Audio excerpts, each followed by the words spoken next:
Hi friends, ನಮಸ್ಕಾರ. ನಾವಿವತ್ತು ಹಲವಾರು ಆರೋಗ್ಯಕರ ಅಂಶ ಹೊಂದಿರುವ ಸಬ್ಬಸಿಗೆ ಸೊಪ್ಪಿಂದ ನಾವು ಯಾವಾಗಲೂ ಬೇರೆ ಬೇರೆ ರೀತಿಯ ಡಿಶ್ ಮಾಡ್ತೇವೆ. ಇವತ್ತು ಒಂದು ರುಚಿಯಾದ ಸಾರು ಮಾಡೋಣ. ತುಂಬ ಚೆನ್ನಾಗಿರುತ್ತೆ, ಸಿಂಪಲ್ಲಾಗೆ ಮಾಡ್ಕೋಬೋದು. ಸಬ್ಬಸಿಗೆ ಸೊಪ್ಪು ಸಾರು ಮಾಡಲಿಕ್ಕೆ ನಾವಿಲ್ಲಿ ಒಂದು ಕಟ್ಟು ಸಬ್ಬಸಿಗೆ ಸೊಪ್ಪು ಚೆನ್ನಾಗಿ ತೊಳೆದು ಕಟ್ ಮಾಡಿ ಇಟ್ಕೊಂಡಿದ್ದೇವೆ. ಈಗ ಮೊದಲಿಗೆ ಇದನ್ನು ನಾವು ಸ್ವಲ್ಪ ಫ್ರೈ ಮಾಡ್ಕೋಬೇಕು.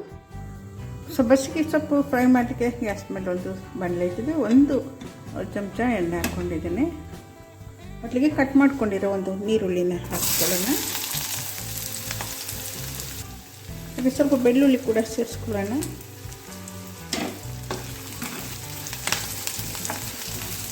ಒಂದು 4 ಹಸಿಮೆಣಸು ಹಾಕ್ಕೊಳ್ಳೋಣ ಖಾರಕ್ಕೆ ಅನುಗುಣವಾಗಿ.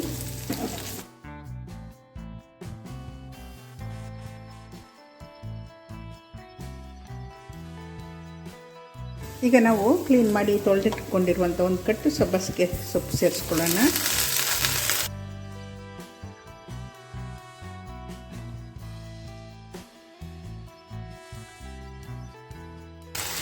ಹಾಗೆ ಸ್ವಲ್ಪ ತೆಂಗಿನಕಾಯಿ ತುರಿ ಕೂಡ ಸೇರಿಸ್ಕೊಳ್ಳೋಣ, ಟೇಸ್ಟ್ ಚೆನ್ನಾಗಿರುತ್ತೆ.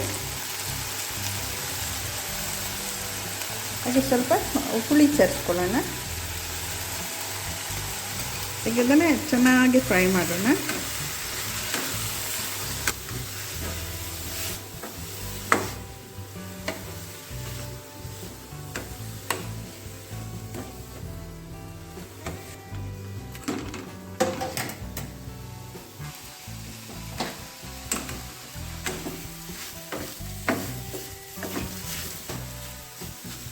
ಈಗ ಚೆನ್ನಾಗಿ ಫ್ರೈ ಆಗಿದೆ. ಗ್ಯಾಸ್ ಆಫ್ ಮಾಡಿ ತಣ್ಣಗಾಗಲಿಕ್ಕೆ ಬಿಡೋಣ. ಈಗ ನಾವು ಸ್ವಲ್ಪ ಮಸಾಲೆ ಪುಡಿ ಆ್ಯಡ್ ಮಾಡ್ಕೊಳ್ಳೋಣ. ನಾನಿಲ್ಲಿ ಒಂದು ಅರ್ಧ ಚಮಚ ಧನಿಯಾ ಪುಡಿ ಸೇರಿಸ್ಕೊಳ್ತಾ ಇದ್ದೀನಿ. ಹಾಗೆ ಒಂದು 1/4 ಚಮಚ ಜೀರಿಗೆ ಪುಡಿ ಸೇರಿಸ್ಕೊಳ್ತಾ ಇದ್ದೀನಿ. ಹಾಗೆ 1/4 ಚಮಚ ಪೆಪ್ಪರ್ ಪುಡಿ ತಗೊಳ್ತಾ ಇದ್ದೀನಿ. ಉಪ್ಪು ಸೇರಿಸ್ಕೊಳ್ಳೋಣ ರುಚಿಗೆ ಬೇಕಾದಷ್ಟು. ಈಗ ಇದು ತಣ್ಣಗಾಗಿದೆ. ನಾವು ಮಿಕ್ಸಿಲಿ ನೈಸಾಗಿ ರುಬ್ಕೊಂಡು ಬರೋಣ. ಈಗ ರುಬ್ಕೊಂಡಿರುವಂಥ ಸಬ್ಬಸಿಗೆ ಸೊಪ್ಪು ಈಗ ನಾವು ಸ್ಟೀಲ್ ಪಾತ್ರೆಯಲ್ಲಿ ಹಾಕ್ಕೊಳ್ಳೋಣ. ಹಾಗೆ ನಮಗೆ ಎಷ್ಟು ಅದಕ್ಕೆ ಬೇಕು ಅಷ್ಟು ನೀರು ಸೇರಿಸ್ಕೊಳ್ಳೋಣ. ತುಂಬ ಚೆನ್ನಾಗಿರುತ್ತೆ ಫ್ರೆಂಡ್ಸ್, ಇದು ಬಹಳ ಟೇಸ್ಟಿಯಾಗಿರುತ್ತೆ ಈ ಸಾರು. ಈ ಥರ ಮಾಡಿದಾಗ ರೈಸ್ ಜೊತೆ ತುಂಬ ಚೆನ್ನಾಗಿರುತ್ತೆ. ಹಾಗೆ ಮುದ್ದೆ ಜೊತೆ ಕೂಡ ತುಂಬ ಚೆನ್ನಾಗಿರುತ್ತೆ. ಸಿಂಪಲ್ಲಾಗಿ ಮಾಡುವಂಥದ್ದು, ಏನು ಕಷ್ಟನೇ ಇಲ್ಲ. ಒಂದು 5 ನಿಮಿಷದಲ್ಲಿ ಒಂದು ಒಳ್ಳೆಯ ಸಬ್ಬಸಿಗೆ ಸೊಪ್ಪಿನ ಸಾರು ರೆಡಿಯಾಗುತ್ತೆ.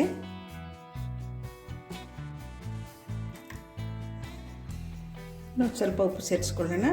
ಹಾಗೆ ಒಂದು ಮುಚ್ಚಳ ಮುಚ್ಚಿ ಕುದಿಸ್ಕೊಳ್ಳೋಣ.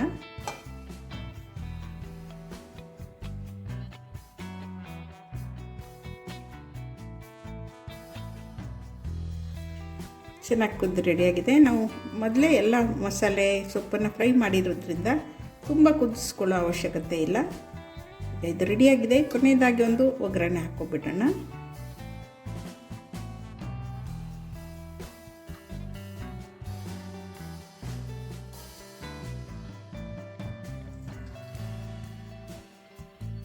ಟೇಸ್ಟಿಯಾದ ಸಬ್ಬಸಿಗೆ ಸೊಪ್ಪಿನ ಸಾರು ರೆಡಿಯಾಗಿದೆ ಸ್ನೇಹಿತರೆ. ತುಂಬ ಚೆನ್ನಾಗಿರುತ್ತೆ, ಟೇಸ್ಟ್ ಅಂತೂ ಸೂಪರ್ ಆಗಿರುತ್ತೆ. ಫ್ರೆಂಡ್ಸ್, ಈ ವಿಡಿಯೋ ನಿಮ್ಗೆ ಇಷ್ಟವಾದಲ್ಲಿ ಒಂದು ಲೈಕ್ ಕೊಡಿ, ನಿಮ್ಮ ಫ್ರೆಂಡ್ಸ್ ಜೊತೆ ಶೇರ್ ಮಾಡಿ, ಹೊಸಬರಾದಲ್ಲಿ ಸಬ್ಸ್ಕ್ರೈಬ್ ಮಾಡಿ. Thanks for watching. ಧನ್ಯವಾದಗಳು.